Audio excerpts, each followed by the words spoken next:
Salve, salve galera! Eu sou o Luan Matheus, sou UX Designer e esse é o Papo de UX. Você sabe qual a importância de um feedback e como elaborar ele de forma eficiente? E sobre PDI, o famoso Plano de Desenvolvimento Individual. Sabe como criar um para de fato ter bons resultados? Pois bem, esses são alguns dos temas que iremos abordar hoje aqui nesse episódio. E para somar com a gente, eu convidei um gaúcho incrível que também ama churrasco. Ele é diretor de design e experiência digital e trabalha com design desde 1997. Então, com certeza, tem muita bagagem para compartilhar conosco. Salve, salve, o Biratã Silva. Beleza, galera? Tudo bom?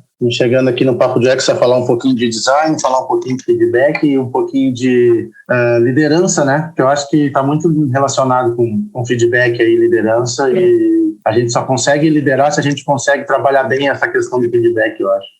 Boa, muito obrigado, Bira. Vou te chamar de Bira. O pessoal te chama de Bira? A maioria.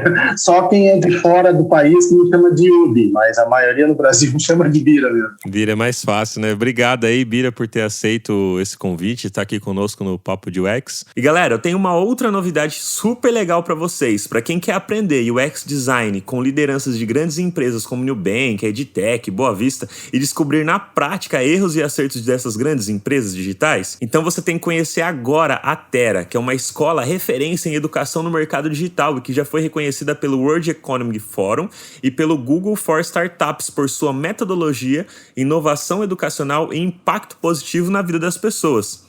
Aproveita o incentivo que eles estão dando para todo mundo que está ouvindo aqui de R$ 714 e você vai conseguir aprender com as melhores práticas e metodologias de UX Design do mercado. Acesse aí o site da Terra ou você pode também clicar no link que estará disponível aqui na descrição desse episódio e receber aí esse descontaço que a Terra está dando para gente. Muito legal, né, galera? E antes da gente entrar nos assuntos aí, questão de liderança, feedback, PDI e afins, conta pra gente como que você iniciou sua carreira aí como designer, porque, 1997 tem história pra caramba pra compartilhar, é muito chão, é muita estrada. Eu já falo que a minha carreira, por ter começado em 2005, eu já vejo que é bastante tempo, e você que em 97, que era, lá atrás ainda, bem diferente as questões da tecnologia ali, acredito que você passou por muita coisa e, claro, eu acredito que a galera que está nos ouvindo também deve estar curiosa pra ouvir um pouquinho da tua história, como que você começou. Antes da gente falar aí sobre liderança, sobre feedback, que também faz conexão, né? Porque essas experiências vão nos amadurecendo, nos dando experiências de fato ali para conseguir liderar, para conseguir dar bons feedbacks, por ter recebido, por ter trabalhado com muitas pessoas, né? Então, assim, cara, eu vou te dizer, comecei a minha paixão nos videogames, cara. Então, lá antes de 97, tá? Eu ganhei meu primeiro Atari lá, e quando eu vi a possibilidade de controlar alguns elementos numa tela, eu fiquei tão encantado com aquilo que eu disse, cara, se eu puder um dia eu quero trabalhar com isso daqui. E o resto da vida eu acho que acabei direcionando minha formação para isso, mas também tinha sempre muita ligação com arte, assim, em casa. Minha irmã é professora, meu pai era músico. Então, estava muito relacionado com arte, assim, e achei que o design era meio que uma conexão das duas coisas, assim, sabe? De conectar o lado lúdico dos games eletrônicos, da computação gráfica, com aquela coisa artística que eu tinha de estar convivendo ali, de desenhar, de poder ver elementos gráficos, de se encantar com aquelas coisas que aconteciam na tela. Então, foi dali que despertou o meu interesse mesmo pelo design. Depois eu fiz um trabalho, eu sempre falo, fiz um trabalho sobre identidade visual na escola, no ensino médio, e aí foi muito elogiado o meu trabalho, e aí a professora falou, cara, tem potencial para trabalhar com isso aqui, se tu quiser, segue por aqui. Eu achei aquela mensagem bem interessante, gostei daquilo que eu tinha feito, daquele feedback, quer saber, eu acho que vou por aí mesmo, já estava querendo, então acho que estou no caminho certo, e aí acabei indo fazer faculdade de publicidade e propaganda, mas sempre atuei com design. Desde os primeiros estágios da faculdade eu já estava com design gráfico, depois, logo em seguida, passou para o web design. E aí, em 97, que é o ano que eu estava fazendo os primeiros estágios ali, em 97 chegou a web no Brasil. Antes de 97 não tinha web no Brasil, só tinha internet com mensagem de texto, Telnet, aquelas paradas de texto, sabe? Aí em 97 veio a revolução, www, agora tem link, agora tem imagem, agora tu clica e vai para uma outra página. Cara, agora tem outra internet pra gente trabalhar. E a gente começou a fazer os sites, surgiram os sites, começaram a surgir os sites. E aí, desde então, eu comecei a mexer com essas coisas aí, cara, e mergulhei ali no meu companheiro inicial Photoshop, depois Adobe para outras ferramentas e tal, mas ainda tenho um carinho muito grande pelo Photoshop, ainda consigo fazer muita coisa ali dentro. Mas fui expandindo no sentido de entender que fazer tela, fazer interação digital era muito além do que só a computação gráfica, né? Era entender as pessoas, entender os objetivos. Depois, quando eu fiz comunicação, para mim ficou mais claro ainda que o que a gente estava fazendo numa tela era comunicação. A gente está comunicando o tempo todo, mesmo fazendo design. Para mim, design é comunicação, em essência, assim. O design só deixa de ser comunicação quando ele é arte. Assim, você faz um objeto lá que, sei lá, não serve para nada, não tem funcionalidade nenhuma, mas pode ser um objeto decorativo. Aí talvez a gente entre nessas searas aí de relação com a arte. Mas assim, eu via que para fazer isso, então estudando, é muito comunicação, cara. É muito saber entender qual é a mensagem que você quer passar, entender como é que o usuário entende a mensagem que você está passando. Isso é puro design, isso é puro design centrado no usuário. Aí depois fui conhecer o tal do User Centered Design, aí eu disse, é isso aí que eu quero fazer, porque eu acho que é isso que eu já estou fazendo há algum tempo, fazendo web design, porque quando eu fui fazer web design, eu fui estudar usabilidade, princípios de usabilidade mesmo, que já eram estudados antes, bem antes da web. Então, não pensem que foi o seu Don Norman que inventou essas paradas aí e tudo. Não foi ele. Tem gente que estava pesquisando esses assuntos muito antes. Muito antes. Se você pesquisar lá no campo de HCI, que é Human Computer Interaction, você vai ver que tem gente pesquisando isso há muitas horas. E tem gente que aí acabou, ficou famoso, juntou um compêndio de ideias, direcionou para um lado, às vezes fica famoso por aquilo, mas essas pesquisas dentro da área de interação entre homem e máquina existem há muito tempo,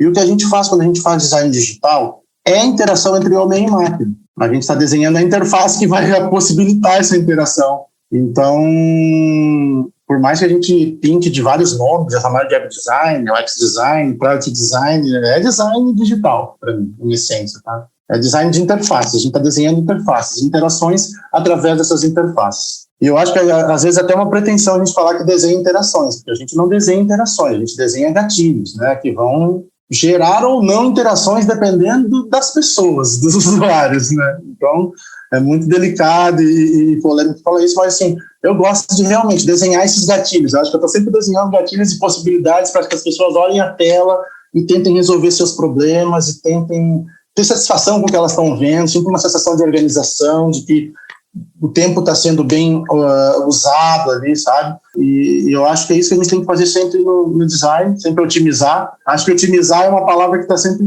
junto com isso, otimizar, cara. Quer ser designer? Otimizar. Otimizar sempre. Tu otimiza tudo que tu puder, cara. Otimiza teu pensamento, tua fala, teu processo, tua pesquisa, tudo, mas otimizar acho que é uma palavra que está sempre junto.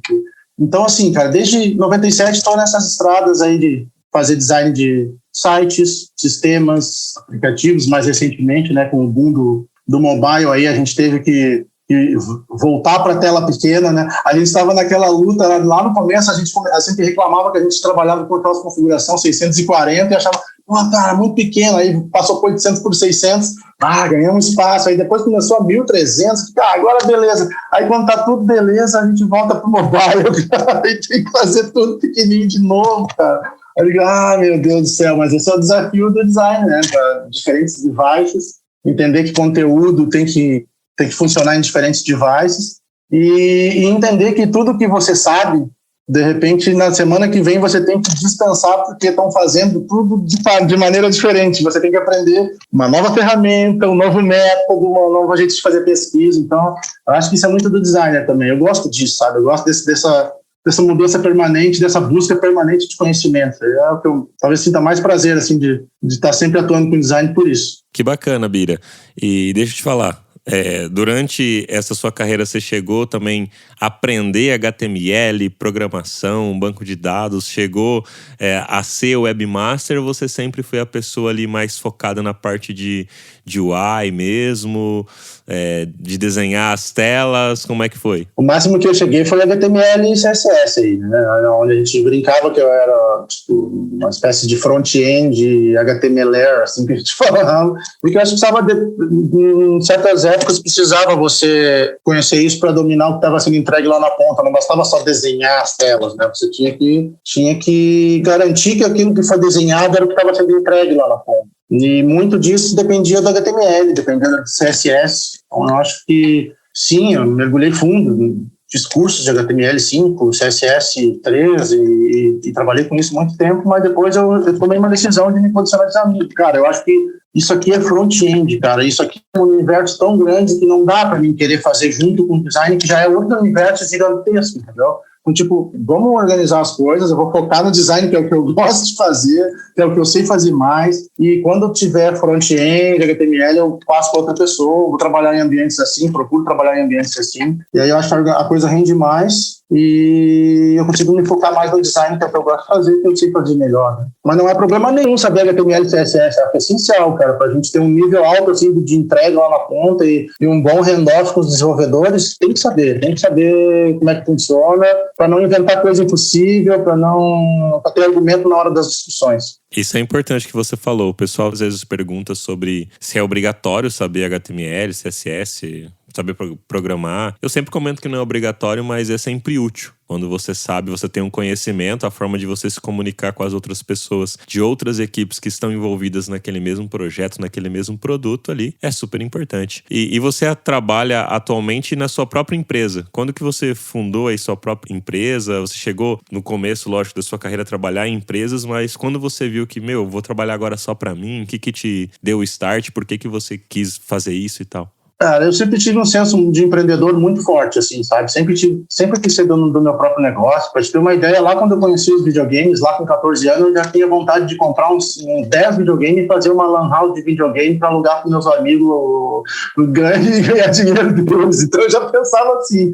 Então eu já tinha um pensamento, cara, eu sempre tive um pensamento independente, assim, de realmente ter meu negócio. Depois comecei a trabalhar com design, comecei a fazer alguns freelancers, né? Aí o freelance te ensina muito nessa vida de como ser independente, de como ser autônomo, né? Aí depois eu fui convidado para uma empresa de um amigo meu, que era desenvolvedor, para ser o designer, ele o desenvolvedor, a gente fazer uma dupla. No fim, o cara largou fora, eu comprei a parte dele, fiquei de dono, aí mudei de nome, e desde então, desde 2008, a Online UX Team existe.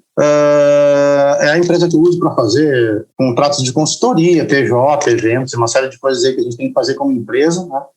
Mas além disso é uma comunidade, né, cara, porque a gente tem mais de 35 grupos no WhatsApp, todos lotados, então isso aí dá mais de 5.000 pessoas, e tem uma comunidade no Telegram com mais de 1.100 designers também. Tem mais os meus seguidores lá do LinkedIn, que a gente considera comunidade, então assim, a gente compartilha muita oportunidade de vaga, ajuda não só profissionais, mas também empresas a encontrarem profissionais. Tem programa de mentoria para profissional, para time, para líder, enfim, assim. Eu criei o Online UX Team com a ideia de quando eu fiz o mestrado em design, eu vislumbrei, cara, eu já trabalho com essa parada de... Embora o pessoal esteja começando a falar de UX agora, aí de 2012 para cá, 2010, eu trabalho com isso aí já há muito tempo.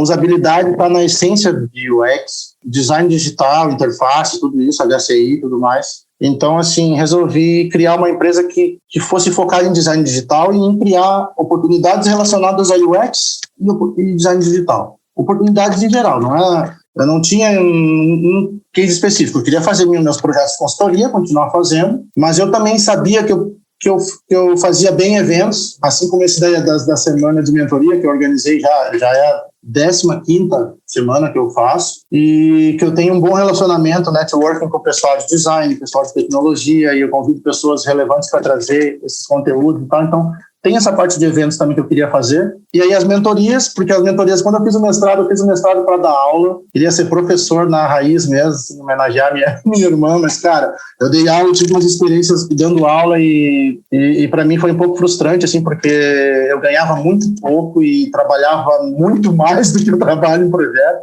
Eu, tipo, cara, tiravam o meu couro e eu não ganhava nem a metade. Então, tipo, não vou fazer mais isso. Vou trabalhar em projetos, que em projetos eu sei que eu rendo mais e consigo ser mais útil, mas vou tentar conciliar a questão de dar aula de outra forma. Vou mentorar profissionais, vou dar aula à distância, vou dar aula em curso de pós-graduação. Então foi assim que eu tentei conciliar esse desejo que eu tinha também de dar aula, sabe, de compartilhar conhecimento. Sempre tive esse desejo de compartilhar conhecimento, sempre fui elogiado pela questão de sempre ser muito didático, assim, na maneira de explicar as coisas. Minha maneira de falar sempre é meio didática, assim. Então, isso me ajudou bastante. Que legal, que legal.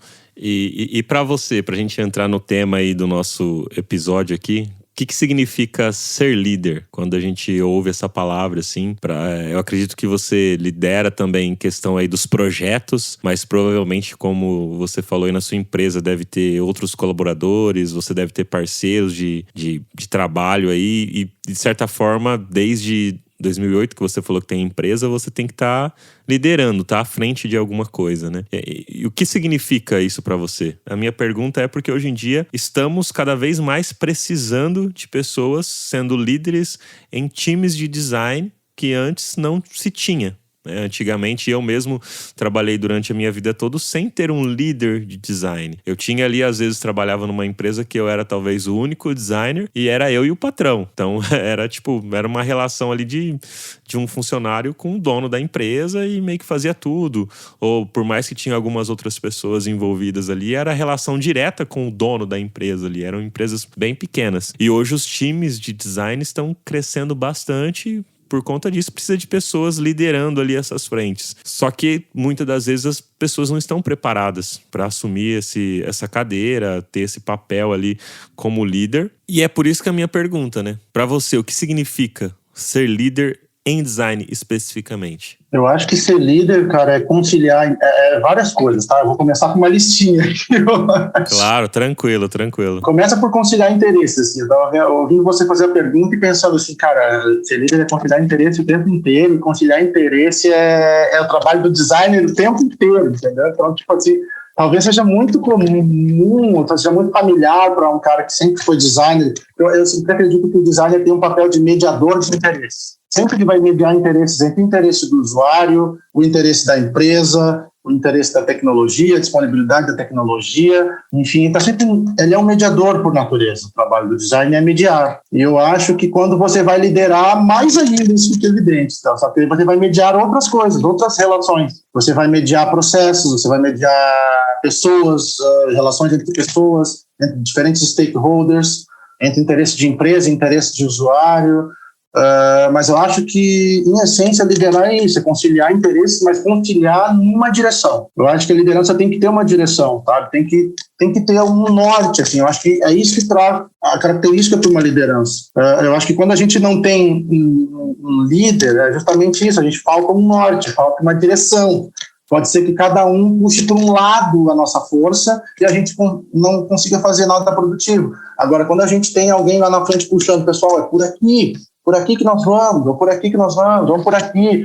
Eu acho que isso é muito papel de líder, trazer essa visão, trazer essa orientação e conciliar os interesses para que todo mundo caminhe nessa direção. Eu acho que o grande desafio é esse do líder, né? Então, assim, pode parecer uma explicação simples, fácil, mas, cara, isso aí é muito difícil, porque lidar com pessoas é difícil, gerir pessoas é difícil, gerir processos é difícil, mudar culturas é difícil, estabelecer hábitos e novas culturas é difícil. E tudo isso leva tempo, não é mágica que você vai fazer, tem uma fórmula lá que você chega lá, aplica e dá certo. Não, nada disso, cara. Tudo depende do contexto, depende das variáveis envolvidas, das pessoas, das relações, dos processos, dos objetivos que tem por trás. Então, acho que para mim ser líder é isso, trazer uma visão para um grupo e conciliar os interesses dos envolvidos nessa mesma direção, assim, sabe? E eu acho que isso é muito natural. Eu acho que pode ser difícil para outras profissões, mas eu acho que para o designer isso devia ser natural, porque o designer ele tem que mediar naturalmente interesses. Ele tem que aprender isso. Um designer que não sabe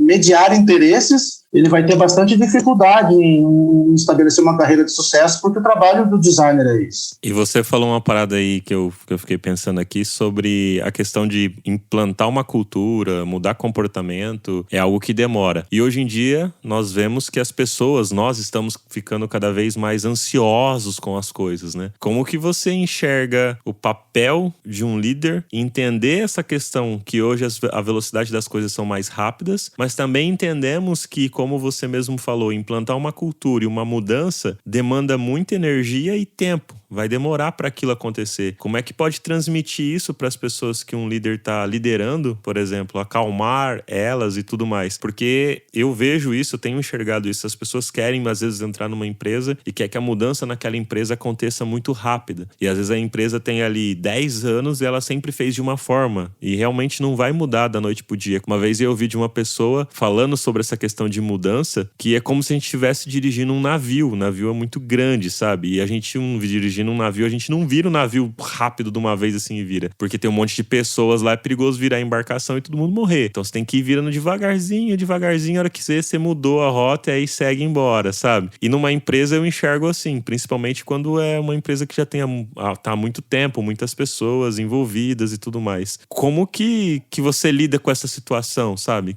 Como é que você dá uma dica pra alguém que tá liderando, ou até para as pessoas que estão sendo lideradas e estão com essa ansiedade, que quer mudar logo, que quer alcançar logo outros níveis de carreira e tudo mais, essa ansiedade que eu vejo desenfreada nas pessoas? Eu acho que é entender que é um passo de cada vez. Acho que na própria pergunta tu já deu algumas na tua visão, eu também concordo muito com isso, é um passinho de cada vez. Eu acho que a gente tem que chegar na humildade, porque mudança tira as pessoas da zona de conforto, e para você fazer isso e trazer essas pessoas para o seu lado, tem que ter muito jogo de cintura e uma boa argumentação para que elas enxerguem as vantagens dessa mudança de comportamento e aí mudem. Então, assim, não é uma coisa simples, eu acho que é um passinho de cada vez. Assim como a gente vem aí, eu estou há 25 anos tentando convencer as empresas da importância do design, do valor do design, que o design traz resultado, que influencia a cultura, resultado, que tudo melhora em geral se a gente trabalhar de uma forma mais metodológica e tentar estabelecer cultura de design. Só que realmente, cara, é um passinho de cada vez e com humildade, eu acho, sabe? Sempre. Quando você chega num contexto, por exemplo, que você tem que mudar, que está passando por transformação digital, acho que a primeira coisa que você tem que fazer é dar um passo atrás, fazer um diagnóstico e ouvir as pessoas. Ouvir para entender aquele contexto. Aí a gente já começa a empatia lá atrás, né?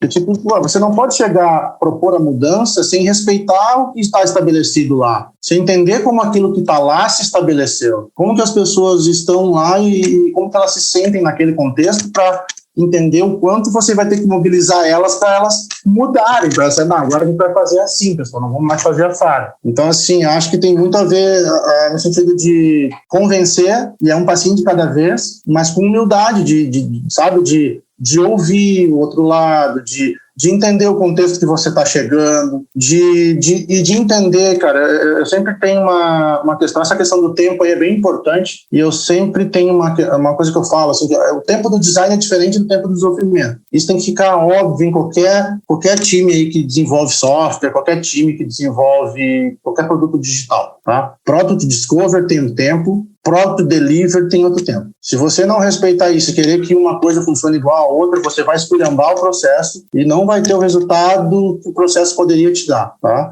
Porque o Product Discover, cara, ele demora mais porque a gente está fazendo tentativa e erro lá. A gente está testando coisas, experimentando coisas, juntando dados, tendo insights, montando ideias e testando, entregando, testando. Se funcionar, beleza, aí passa para o delivery. Agora, isso que tem um tempo. Agora, depois que eu peguei, por exemplo, um protótipo, construí todo ele, testei, tá tudo certinho, e é só passar para o código, codificar e entregar, aí é outro tempo. Porque não tem mais teste para fazer, não tem mais vai e volta. O processo de design já foi feito, já está entregue e validado. Então, aí cabe a outra parte conectar, né, e fazer o delivery. Então, eu acho que é muito isso, e tentar convencer as pessoas que são seus gestores das companhias de que existe essa diferença de tempo e que isso precisa ser respeitado para que o design possa te entregar o melhor que ele pode entregar, sabe? Porque senão, daqui a pouco a gente vai ter aquele cara gestor que vai dizer, peraí, o sprint do meu dev é de uma semana e ele me entrega isso, do design é de 2 semanas ele me entrega isso, não dá, tem que ser igual. O cara que falar que tem que ser igual, ele não entendeu nada do processo, não entendeu essa diferença de timing que tem que ter, e realmente aí reside um grande desafio, sabe, dos times ágeis hoje em dia, eu acho, de conectar realmente essas duas tracks, de Product Discover, que tem que estar trabalhando o tempo todo, que é permanente, cada vez mais, que a Teresa Torres fala lá, é Continuous Discover, o Discover é contínuo, nunca para. E o delivery vai, né, a gente vai validando ideias nesses discovery e vai entregando para o delivery fazer lá as suas entregas para o usuário, e ao mesmo tempo com as entregas a gente já começa a coletar feedback de novo. Então, já vem a palavra feedback aí, feedback do usuário que leva para a roda de processo de novo para implementar melhorias. Então, isso é um processo permanente. Não tem como a gente fazer isso de uma hora para outra, porque isso envolve cultura. Para ser um processo permanente, envolve mudar a cultura, porque envolve estabelecer hábitos, aquela coisa toda. Então, o segredo é fazer as coisas devagar, com humildade, um passo de cada vez, respeitando o contexto que você está chegando e tentando humildemente compartilhar o conhecimento que você tem, mostrando para as pessoas que é vantagem para elas trabalhar de forma diferente, mudar comportamento. Maravilha, Bira. Legal, e você falou aí sobre a questão do feedback. Como que, na sua visão, lógico, a gente elabora um bom feedback para dar para os liderados? É só chegar e falar já, uma estrutura bacana de montar? E você acha que hoje em dia o pessoal está dando feedback da forma correta, não está dando da forma correta, porque tem uma forma correta de se fazer? Apesar de que eu, particularmente, não gosto muito de receitas de bolo, né? Eu acho que eu gosto de ferramentas e a gente vê a necessidade de usar aquelas ferramentas nos momentos adequados ali. Mas, lógico, quero ouvir a sua opinião a respeito desse assunto aí. Acho que tem se falado muito sobre feedback, principalmente na questão de liderança. Eu acho que a gente tem que falar muito mesmo, porque eu acho que a gente dá muito mal feedback. Eu acho que a gente trata muito mal essa questão aqui no Brasil, e eu acho que até fora do Brasil. Mas eu acho que em alguns casos fora do Brasil parece que essa questão é mais madura, sabe? É mais transparente, assim, é mais tranquila e mais estruturada. Eu acho que eu já estou trazendo coisas que eu acho que tem que ser um bom feedback, tem que ser estruturado. Um bom feedback, ele tem que ter uma coisa planejada entre as partes que estão envolvidas. Não pode ser uma coisa assim top-down. Feedback não é eu chegar lá pro meu subalterno e dizer, cara, isso aí tá errado, tu tem que fazer lá do jeito certo e é assim do jeito certo. Isso não é feedback. Isso é praticamente humilhar uma pessoa. Ou trazer tua visão. Opinião pessoal, para mim, eu acho que também não é feedback. Tem muita gente que defende que opinião pessoal é feedback. Não é. Não é, porque pode ter uma pessoa que não vai com a minha cara, e eu posso ser o melhor profissional do mundo e ela vai me malhar sempre, não adianta. Então não tem como, sabe? Não pode opinião pessoal ser um feedback. Então, assim, eu acho que feedback é um acordo.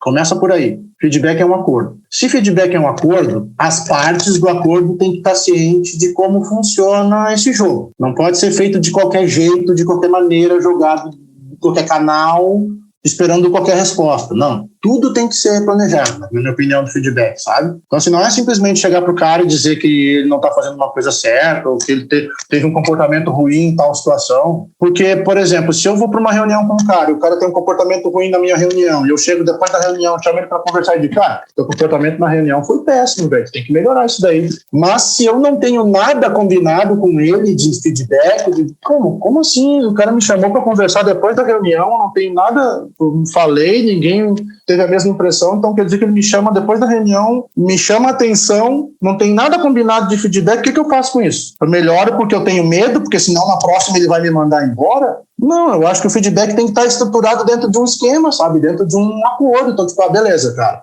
Se eu chamasse ele para conversar depois de uma reunião, eu gostaria de estar conversado com todo mundo, assim, pessoal, quando eu não gostar de algum comportamento, de alguma atitude aqui na reunião, eu vou chamar para conversar depois, tá? Porque daí eu gosto de dar um feedback logo em seguida da reunião para não perder o fio da meada. E eu já queria deixar isso combinado com vocês para não ter surpresa. Eu acho que essas pequenas combinações que tu faz, cara, que são os acordos. E que são os acordos que viabilizam o feedback, que fazem o feedback ser útil, funcionar de certa forma. Segundo fato, eu acho que o feedback tem que ser construtivo. Tem que ser construtivo, não pode ser pessoal, tem que ser construtivo. Eu acho que quando é pessoal, é impossível ser construtivo. Porque quando tu tá julgando uma coisa pessoal, tu tá levando em consideração outros critérios, tá? Então, assim, é por isso que eu te digo, feedback tem que ser um acordo, tem que ser bem combinado entre as partes, tem que ser bem planejado o que se espera desse feedback, tanto de quem está dando quanto de quem está recebendo, e tem que levar a algum lugar. Não é só dizer para o cara que o cara teve mau desempenho. É orientar ele a não ter isso e a melhorar essa skill que ele precisa melhorar. E isso se faz eu acho que entra o terceiro aspecto do feedback, com mais gentileza você fizer, com mais educação e respeito você fizer, melhor. Porque com esses aspectos o feedback meio que fertiliza, entendeu? Eu acho que quando você faz um feedback com gentileza, com respeito, com educação, sendo construtivo e entendendo o outro lado, sendo empático, aí sim você está fazendo um feedback. Senão você só está dando uma resposta, está só reclamando, está só fazendo uma observação de alguém ou de um comportamento alheio. Agora, feedback não é isso. Feedback é retorno, entendeu? Se você vê a etimologia da palavra lá, feedback é retorno, é uma coisa que você dá e volta. Então, o que esse cara está dando que está voltando para ele? O que eu posso ajudar ele nesse sentido? Então, como é que a gente estabelece essa política? Então, eu acho que a nossa maneira de ser líder aqui no Brasil é muito imatura. Eu acho que a nível de design, então, é muito mais imatura ainda, muito mais. Tem gente que, se você responder um feedback, a pessoa se ofende. O que é isso, cara? Eu não posso, então quer dizer que você tem que me dar um feedback e eu tenho que ouvir e ficar quieto, é isso? Isso para você é feedback. Isso não é feedback. Se você estudar lá no sound design, que eu sou da área de música, eu sou músico também, você vai ver que feedback é quando o som bate e volta nele. Se o som bate e não volta, não é feedback, né? É outra coisa, né? Ele absorveu o som, entendeu? É outra característica dos materiais. Então é isso que eu falo. E, cara, tem gente que basta você responder, ele está numa posição maior, ou de PM, ou de manager, alguma coisa assim, a pessoa se ofende lá no pessoal e não sabe estruturar um plano de feedback que seja positivo. Então eu acho que a gente mistura muito ego ainda aqui no Brasil, mistura muito essa questão de, eu estou numa posição de chefe agora, que tem que me obedecer, né? Então quando eu dou um feedback é como se eu desse tipo uma mijada em alguém, sabe? Vou te dar uma mijada aqui para te ver se tu aprende e faz essas coisas direito. Isso é um jeito antigo e tosco de ser líder, né, cara? Um jeito antigo que já não dá mais. A gente tem que combater isso. Existe ainda muito, mas a gente tem que combater. Eu acho que a gente tem que combater, principalmente as novas gerações. Espero que eles nos ajudem a combater isso, porque esses hábitos de autoritarismo e liderança aí, um feedback top-down que não serve para nada, isso aí já está ultrapassado. Tá? Então eu acho que feedback é isso, cara, é um acordo que tem que ser bem combinado, tem que ser feito com educação, com respeito, com empatia, e com o objetivo de chegar a algum lugar. O objetivo do feedback normalmente é desenvolver a pessoa, né? Desenvolver quem está recebendo lá, né? Aí a gente entra até na outra questão aí do PDI, aí, né? Do Plano de Desenvolvimento Individual, o PDI, né? Porque para a gente desenvolver um plano desses, a gente tem que ter maneiras de medir, né? Métricas, né? Objetivos aonde chegar. E o feedback é um caminho, é uma ferramenta para estabelecer isso. Massa. E ainda sobre essa questão, então, do feedback, Bira, na sua visão, você acredita que todo o feedback que a gente for dar positivo precisa ser em público, e aquilo que for feedback de você, de melhoria, tem que ser no privado? Porque o pessoal sempre fala, né? Pô, elogia em público, vai corrige no privado. Pra você é sempre essa máxima ou não necessariamente? Eu não gosto de sempre e nunca, né? Eu acho que essas duas palavras aí são muito compridas, muito mais compridas do que eu. Então, eu não gosto muito. Eu sempre questiono esse negócio de sempre, assim. Mas eu acho que é um bom conselho, sabe? É um bom conselho, porque eu acho que quando você faz correções em privado, você está respeitando aquele aspecto que eu te falei do feedback, de fazer as coisas com respeito, com empatia, com educação, tá? Dá para corrigir em público e fazendo sim? Dá, mas aí tu tem que ser muito mais diplomático para fazer isso. E nem todo mundo consegue ser. Aliás, quase ninguém consegue, né? Então, faça essas correções melhor em particular, porque acho que tem a ver com aquele aspecto que eu falei mesmo, de gentileza, entendeu? Gentileza gera gentileza. Mas às vezes, e eu acho que elogio é a mesma coisa, cara. Acho que elogio é tanto em público quanto em privado, acho que depende, tá? Você tem que pensar no efeito desse elogio. Mas acho legal também a ideia de elogiar em público. O reconhecimento sempre é importante. Eu sou um cara que, por vários lugares onde eu passei para trabalhar, talvez a grande coisa que eu busquei foi reconhecimento, em essência, assim, sabe? Eu queria que as pessoas me quisessem lá pela minha qualidade, que eles reconhecessem em mim alguém que era importante de estar lá. Então eu acho que reconhecimento é importante. Então a gente tem que reconhecer em público, em privado. Cara, se você quer reconhecer em público, beleza. Quer reconhecer em privado, melhor ainda. Não tem problema nenhum.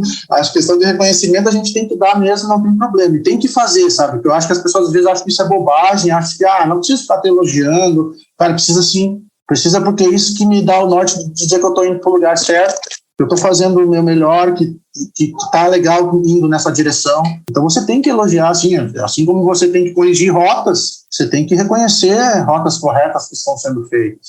Então eu acho totalmente isso, tá? E aí eu acho que é por aí, cara. Essa tua pergunta é uma regra que muita gente aplica, mas eu acho que tudo está em transformação, tá? Então por isso que eu sou meio contra esse negócio de nunca e sempre, usar sempre uma regra.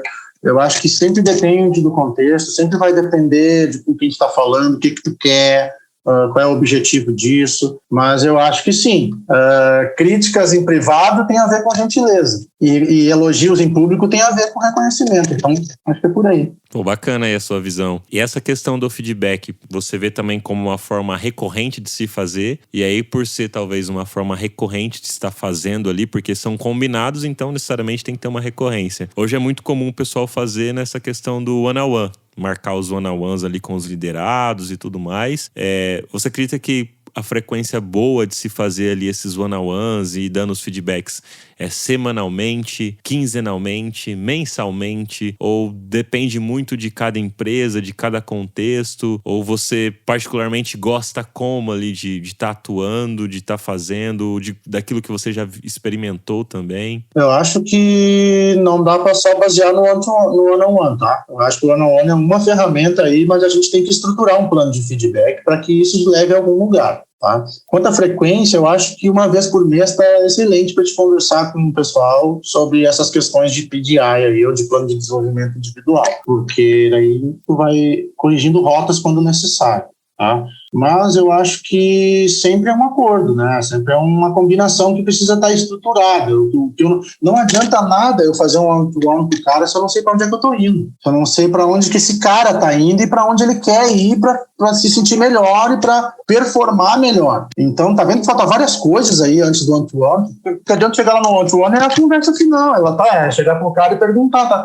Mas beleza, cara, esse one-to-one tem que estar dentro do planejamento, de feedback, de desenvolvimento da pessoa, de carreira, entendeu? Aí faz sentido você perguntar se é melhor fazer por mês, ou por semana, ou cada 2 meses, mas eu acho que é isso, sabe? E você não basear só no one-to-one, né? O one-to-one é uma conversa que você faz direto ali com seus liderados, mas você pode ter outros meios de avaliar isso, eu sugiro que tenha, inclusive, para fazer cruzamentos de dados aí, e tem um plano estruturado de feedback. Não dá um feedback simplesmente porque você quer dar, cara. Não faz um one-to-one simplesmente só para reclamar do cara ou só para dar um elogio. Não. Coloca isso num contexto maior, porque senão fica chato, entendeu? Fica tipo, às vezes você recebe um feedback negativo. Vamos supor, vem uma pessoa e diz para mim, não, diretor, você teve um comportamento super ruim na reunião, achei que você ficou meio brabo, ficou meio cara amarrada. Eu já recebi feedback assim, cara. E quando você percebe que são feedbacks que é pura opinião pessoal, você estava de cara amarrada, você estava brabo, você estava isso. Tenho certeza que você está falando isso, você falou, perguntou para mim se eu estava.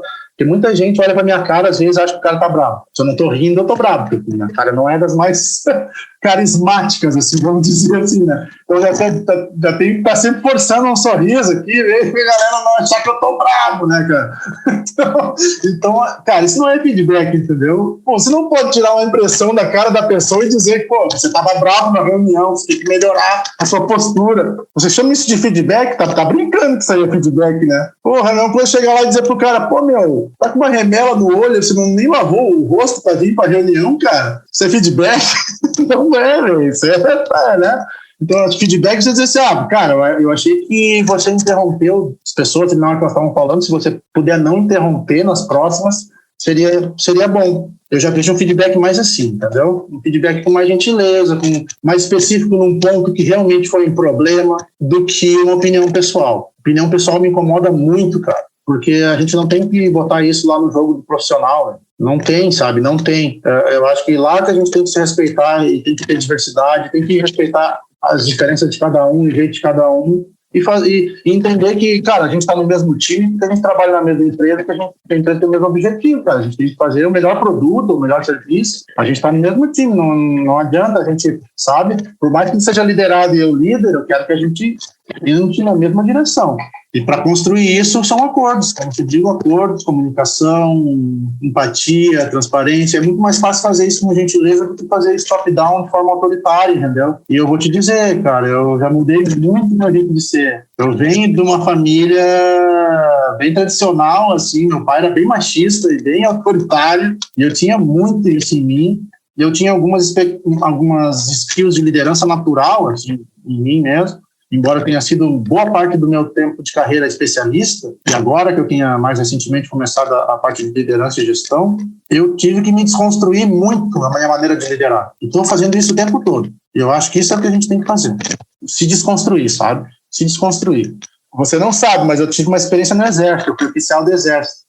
Fui tenente do Exército 1 ano e meio. E lá eu tive uma outra experiência de liderança, né? Liderança militar, meu Deus do céu. Então imagina isso, cara. E na minha cabeça de liderança natural, eu achava que muitas coisas que eu via lá, hierarquia, disciplina, funcionavam. E depois, cara, tu vai no mundo corporativo, não funciona, não é assim.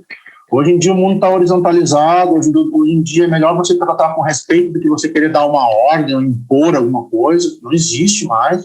Então, eu acho que o líder tem que estar sempre se desconstruindo e reconstruindo, sabe? Desconstruindo, assim. Eu me reconstruindo como homem, que eu era machista por causa do meu pai, então faço terapia para deixar de ser machista também, faço terapia para deixar de ser autoritário, para ser um líder melhor e mais humano, para saber ouvir mais, e muito que me move é porque eu queria que os meus líderes fossem assim comigo, sabe? Me ouvissem mais, fossem mais humanos comigo, entendessem mais o meu lado, e então é aí que eu viro a chave, entendeu? Então eu vou aprender isso, é mais ou menos o que eu gostaria de ter como um líder. Então essa experiência de líder é uma coisa muito pessoal, cara. Eu acho que tem muita gente que não tá, e nem tem perfil para isso, sabe? Eu acho que tem que ter perfil. Tem gente que não tem que ter perfil para ser especialista, para fazer seu trabalho com excelência, sendo especialista. E outros têm naturalmente habilidades para ser líder. Depois a gente vai estudar em psicologia, a gente vai ver quais os skills que estão dentro de cada perfil. A gente vai ver algumas skills, por exemplo, iniciativa. Os líderes, a maioria dos líderes têm iniciativa própria, eles tomam uma atitude, não esperam as pessoas convidarem ou dizerem que podem, vão lá e fazem. Então, uma vez eu ouvi uma palestra de um cara que falou, que eu nunca esqueci, assim, que quando você quer ser um líder, você tem que ter uma atitude de líder antes de ter o cargo de líder. Porque daí o cargo ele vai vir naturalmente, cara, porque líder é uma atitude, entendeu? É um jeito de tu abordar as coisas, os problemas, os relacionamentos, tudo mais, né? Então, muitas vezes eu vi pessoas serem promovidas a líderes, e isso ia muito ao encontro desse que o cara falou, mas aquele cara lá que foi promovido, ele já tinha uma postura de líder há muito tempo. Muito antes dele ser promovido, ele já era meio líder, ele já mostrava aspectos de liderança. Então é isso que eu acho que tem que ser, sabe? E você pode ser líder aonde você estiver, cara. Você pode ser líder sozinho numa sala entre quatro paredes, né? Você pode ser líder, porque você vai ser líder de si mesmo. E começa tudo por aí. Eu acho que isso tem a ver com a questão de outras questões que a gente vive falando aí, por exemplo, síndrome do impostor. Eu acho que tem tudo a ver com liderança. Porque se você não acredita em você e não se lidera, você se considera um impostor. Você não está dando direção para onde você quer ir, você não está dizendo para onde a sua força deve canalizar. Aí você começa a duvidar, né? Aí você começa a não se sentir tão capaz. Eu acho que tem a ver com isso. Então você começa se liderando para sair dessa questão de impostor. Depois você vai começar a se relacionar com outros, você vai começar a envolver a questão do feedback, do relacionamento, da comunicação. Tudo isso tem que desenvolver, cara. Hoje não tem como trabalhar design sozinho, cara. A gente trabalha em times multidisciplinares, diversos, e a gente tem que ter essa postura assim, né? De a gente ter a nossa personalidade e respeitar os outros e entender que quem está no mesmo time está indo na mesma direção. E alguém tem que dar essa direção, normalmente a direção vem de um líder. Não acontece sozinho, e se ninguém der, vai chegar uma hora que o time vai ter um puxando para o norte, um puxando para o sul, um para o leste, um para o oeste. E aí vocês vão ficar parados, não vão para lugar nenhum, porque está botando a força um para cada lado. Entendeu? Então acho que por isso que precisa de líder, não tem jeito, cara. E no design mais ainda, porque o design é um processo, né? Um processo que envolve pessoas, como eu estava falando, envolve mediar interesses, envolve relacionamentos, empatia. Então, cara, isso aí é muito, muito, muito liderado. Que legal que você passou 1 ano e meio aí no Exército E aí eu fiquei curioso para perguntar aí que você falou sobre essa questão de mudança de como liderar e tudo mais, que lá é muita ordem, né? Muita imposição. Você acredita que lá no Exército ainda é necessário ser esse tipo de liderança por ser o exército, ser um contexto diferente do que empresa, ou você acha que mesmo no exército poderia trazer essa liderança mais horizontal, igual a gente vê acontecendo dentro das empresas? Como que você, por ter vivido essa experiência, enxerga isso, né? Apesar de que você, igual você comentou, pô, eu era machista, tô deixando de ser, você tá fazendo terapia, tudo pra mudar por conta da cultura, de como você foi criado. Meu, acho que todo mundo, acho que nesse país é criado um pouco assim, né? Infelizmente. Sociedade patriarcal que a gente vive, né? Não tem jeito, né? A gente tá se desconstruindo, como você falou.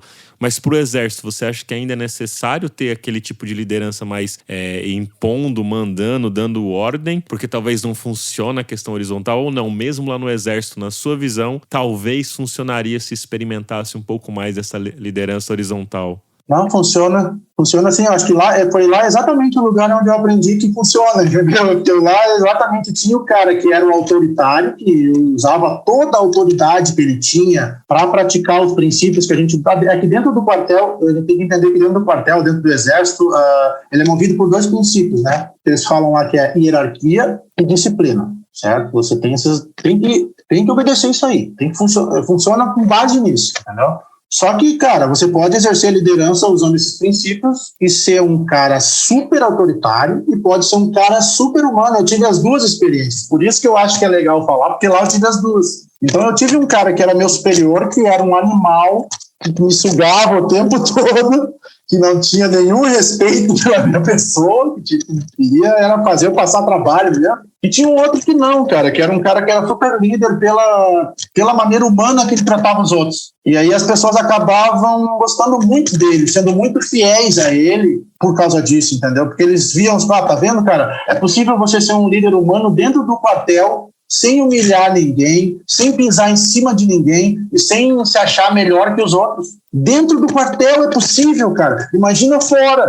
Então, sabe, é ali que eu aprendi, né? Não, liderança é um pouco disso, sabe, cara? E eu lembro que, cara, eu saí do exército odiando esse cara que era um autoritário e tirando o cara que era humano como exemplo. Dizendo assim, cara, um dia eu quero ser um líder como você, que respeita os outros, que ouve os outros, que os outros, cara... Quando você é um líder assim, velho, e aí no quartel você vai para uma guerra, quando você é um líder humano, cara, os seus comandados se jogam na frente das balas para te defender. Agora, se tu é um líder autoritário, meu amigo, tu é o primeiro a morrer. Porque ninguém vai te ajudar. Ninguém vai te ajudar. Ninguém vai te defender. E é assim que funciona, velho. É assim no design, é assim na vida. Pô, que da hora, cara. E eu acredito nisso aí também. Muito massa, Bira. Eu acho que ter passado por essa experiência deve ter sido muito, muito da hora. E com certeza te ajuda no dia a dia aí como designer, como empreendedor e tudo mais, né? E além dessas ferramentas que a gente comentou aqui já, né? One-on-one, feedback, que outros rituais ou recursos que você considera importante ali pro desenvolvimento dos liderados, que o líder pode estar aplicando ali no dia a dia com as pessoas, cara? Eu tenho uma, cara, que você não faz ideia como funciona. É o churrasco. Boa. Churrasco é bom. É uma ferramenta ótima para integrar time, para rolar conversas de feedback genuínas, respeitosas e descontraídas e espontâneas. Acho que a gente tem que fazer eventos, sabe? Eu falo brincando de churrasco, porque eu amo churrasco, mas acho que é realmente brincando e falando sério, porque eu acho que de vez em quando os times que a gente trabalha tem sim que fazer um churrasco, porque isso faz bem para o time, faz bem para a alma, faz bem para o corpo da companhia e da cultura que a gente quer construir. Se a gente está falando de construir cultura de design, construir cultura, cara, é fazer eventos, é estar junto, é ter vivências, é ter experiências junto com outras pessoas, é compartilhar. Então, tudo isso faz parte do nosso métier de design aí, né? Esses rituais. E eu acho que essa questão de ritual mesmo, a gente ter esses rituais, né? Eu acho que a gente tem que ter esses encontros, esses momentos de descontração, assim como a gente vai ter os momentos de fazer a sprint planning, onde a gente vai ter que falar de coisa séria, de trabalho e de priorização, a gente vai ter momentos que a gente vai ter para unir, para comer um churrasco, para fazer uma brincadeira mais descontraída. Precisa ter isso, porque é assim que respira um time, é assim que respira uma cultura, entendeu? E eu sou muito a favor disso, sempre incentivo que os times participem de eventos, se integrem, mostrem, tenham iniciativa. Eu acho que isso falta muito hoje nas gerações de hoje. Eu acho que as pessoas, de um modo geral, nas novas gerações, tem um pouco... Eu percebo, posso estar errado, tá? Mas eu percebo que falta um pouco de ter mais iniciativa, de ter coragem de ter iniciativa, de propor coisa mesmo, cara. Chega e inventa, mano. Vem e apresenta, faz o negócio, não tenha medo, sabe? Porque é assim que funciona. E quem se destaca é quem rompe essa barreira e toma essa iniciativa. Então, iniciativa eu acho que falta muito. Acho que a gente podia ter muito mais aqui e muito menos ego. Eu acho que são duas coisas assim que são meio que estão em conflito na minha visão, assim, no perfil do designer brasileiro, assim, o ego e essa necessidade de, cara, a gente precisa compartilhar, a gente precisa se integrar mais, se comunicar mais. Ao mesmo tempo, eu vejo que tem muita gente que se acha o rei da cocada preta, que não quer mudar um nada porque acha que ele é o gostosão, que já chegou num ponto tal da carreira que o que ele fala é lei e todo mundo tem que dizer, que legal. Que é isso, cara? Vai compartilhar, vai interagir com outros, vai ouvir mais do que falar, sabe? Então, tipo, a gente tem que ter essas posturas, assim, acho, sabe? Acho que essas posturas aí é que mantém a nossa capacidade de estar sempre crescendo, sempre aprendendo. E é o que eu sempre falo, cara, é humildade, tudo se resume em humildade. É a humildade que faz você estar sempre com a janela do conhecimento aberta. Quando você começa a botar o ego na frente e fecha a humildade, seu aprendizado acabou, seu aprendizado estagna, você começa a virar aquele bobalhão lá que fica achando que a opinião dele é melhor que tudo, que achismo resolve tudo, sabe? E o design, os métodos, tudo que a gente tem trabalhado no processo, vem justamente para acabar com o achismo. Cara, não vem com achismo, vem com achismo para cá. Eu vou pegar o teu achismo e vou fatiar ele picadinho aqui, ó, vou fazer um churrasco com o teu achismo, tá? Porque eu tenho pesquisa, porque eu tenho análise de dados, porque eu tenho experiência, porque eu tenho método, porque eu tenho técnica. Cara, não tem essa, né? A gente estuda uma área justamente para ter esse repertório, esse arsenal, para que a gente, quando tome decisões, a gente não tome decisões baseadas no que a gente acha, e sim no que a gente concluiu com base no conhecimento. Tá? Então, eu acho que tem muito disso,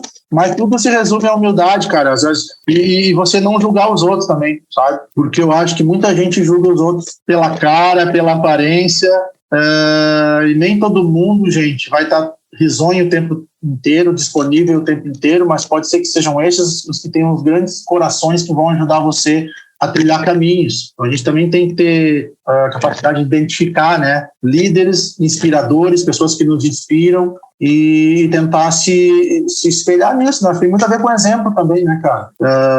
A gente, quando passa pelo processo de ser pai, eu tô passando agora de novo, minha quarta filha nasceu, e você pensa que o exemplo é cada vez mais importante, né? Não adianta você falar, cara. Não adianta você falar, dizer, mostrar. Se você não dá o exemplo, a cola não cola, entendeu?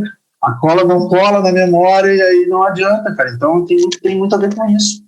Tudo começa por você. Por isso que eu acho que design é massa, design é uma atividade muito legal. Design, para mim, é humanas, é comunicação. Tem uma parcelinha de 20% aí, 10% de exatas, mas é muito humanas e é muito pessoa, né? E aí sim, eu volto, não vou só baixar o sarrafo no Norman, porque o Norman é nosso queridão. Aí eu venho na questão do Norman como traz o Human Centered Design, né? Que é focado no humano, né, cara? E aí tem muito a ver com a questão de gentileza, de empatia, de se colocar no lugar do outro, de feedback, de fazer isso com respeito, com educação e tudo mais, né? Que a gente falou aqui. Boa. Bira, muito obrigado aí pelo papo, foi incrível. Acredito que a galera que está nos ouvindo também deve estar curtindo pra caramba aqui essa nossa troca, e eu quero agora deixar o espaço para você divulgar aí as suas redes sociais, para quem quiser entrar em contato contigo, quiser ter uma mentoria com você, como é que faz, onde te procura, onde te acha, fica à vontade aí, o espaço é seu. Valeu, Luan, obrigado pelo convite aí, prazer estar sempre falando sobre design e UX na comunidade. Eu sou um cara muito comunidade, administro comunidade, estou sempre aí aí gerando conhecimento, compartilhando coisas com a comunidade. Então, para mim é sempre um prazer esse tipo de evento e de convite. Para me achar nas redes sociais é fácil, só procurar o Biratan Silva lá no LinkedIn. É a rede que eu uso mais de 45 mil seguidores lá e procuro compartilhar muito conhecimento mesmo e ser uma referência na área de design, UX, UI, em conteúdo, em oportunidades, em vagas, tanto ajudando profissionais, ajudando empresas e atuando, né? Atuando, que é o que eu gosto de fazer, tá trabalhando, eu sempre gosto de falar, atuando em alta performance, em design, é o que eu gosto de fazer, quero continuar fazendo por longo tempo. Me procurem no LinkedIn, a gente tem o Online UX Team, que é a minha empresa e comunidade, né? A gente tem a página do Online UX Team no LinkedIn, tem no Instagram, tem no Facebook, mas procura lá Online UX, o X Team, que você vai encontrar a gente em alguns desses canais aí. E tem meu programa de mentoria. Meu programa de mentoria agora, a gente acabou de reformular o programa de mentoria do Online UX Team, que é comigo, e a gente tem mentoria tanto para profissionais que estão migrando, estão começando e precisam se atualizar em relação a métodos e técnicas. A gente tem mentoria para times também, para introdução de processos de design em ambiente onde a gente não está bem estruturado, onde precisa estruturar e precisa estabelecer um time ou um processo de product discovery. Tem mentoria também. E recentemente eu lancei a mentoria para líder de design, justamente focado em questões de liderança e também relacionadas ao processo, né? Mas mais focadas em questões mais avançadas de liderança mesmo, de pessoal, de construção de time, de construção de processo e de adaptação desses processos a diferentes contextos. Então, tem essas 3 mentorias, é só procurar nas redes sociais pelo Online UX Team que vocês vão achar informações sobre as mentorias. E estou sempre aí, cara, sempre compartilhando conhecimento no LinkedIn, sempre fazendo evento. Acabamos de fazer a semana de mentoria em Product Design, que você participou e que foi um sucesso total o evento, com lives lotadas, com gente excelente compartilhando conhecimento. E a gente vai fazer uma segunda edição nessa semana, em outubro, com outros convidados, e é um evento gratuito que a gente faz para ajudar a comunidade, trazendo conhecimento e trazendo pessoas relevantes, abordando questões relevantes para que as pessoas saiam de lá com conhecimento, com referência, com ferramenta, com conteúdo para enfrentar o mercado, sabe? Para se inspirar e buscar trilhar uma carreira. Então, esse é o Biratan Silva, inquieto aí. Estou sempre incomodando bastante aí na área de design. Também falo bastante sobre questões de representatividade e de diversidade, porque, né, somos pretos que estamos buscando nosso espaço num país racista que precisa muito melhorar essa questão. E a mensagem que eu queria dar final é assim: a gente não muda nada a diversidade se a gente não botar preto em cargo de liderança. Se a gente botar preto só em cargo de subalterno, não muda nada. É o que tem sido feito na sociedade. A gente muda quando a gente bota diretor de design preto, quando a gente bota diretor vice-presidente preto, quando a gente bota gerente de design de uma grande empresa preto. Quantos você conhece assim que são pretos? É só isso que eu queria falar e agradecer a oportunidade. Boa. Muito obrigado, pessoal. Boa mesmo, isso aí é importante, Bira. Valeu demais, cara. Eu acho que foi super importante você ter participado aqui conosco do Papo de UX. Eu acredito que a galera tá curtindo pra caramba também e espero que várias pessoas entrem em contato contigo aí, façam a mentoria e deixar o recado aqui pra galera, né, sobre... Nós temos o e-book gratuito sobre as 10 heurísticas de Nielsen, que é só baixar lá no link da bio do nosso Instagram, Papo de UX. E pra quem gosta desse projeto aqui, quer colaborar de alguma forma, a gente tem o nosso Pix, que você pode fazer a doação de qualquer valor aí pro e-mail pix@papodeux.com.br. E para quem gosta de não só ouvir, mas também assistir podcast, eu tenho um outro podcast que eu faço com o David Art, que tá lá no YouTube, que chama Semiose Podcast. Então você pode ir lá no YouTube botar Semiose Podcast e além de me ouvir, você vai também me assistir, nos assistir lá. São várias pessoas que estão passando por lá. Tá bem legal também este projeto. Muito obrigado, Bira. Muito obrigado a todos que estão nos ouvindo. Para quem quiser ouvir qualquer assunto dentro deste universo de design, de liderança, feedback, se você quiser que o Bira volta aqui novamente gravar conosco, enche meu saco lá, manda mensagem para mim tanto no LinkedIn quanto no Papo de UX no Instagram. É isso aí, valeu e até o próximo episódio. Valeu. No próximo a gente faz um churrasco ao vivo. Boa, boa, um churrascão, fazer um podcast gravando fazendo churrasco. Essa é uma boa ideia. Valeu, Bira. Churrasco live, falou, até mais. Show, valeu.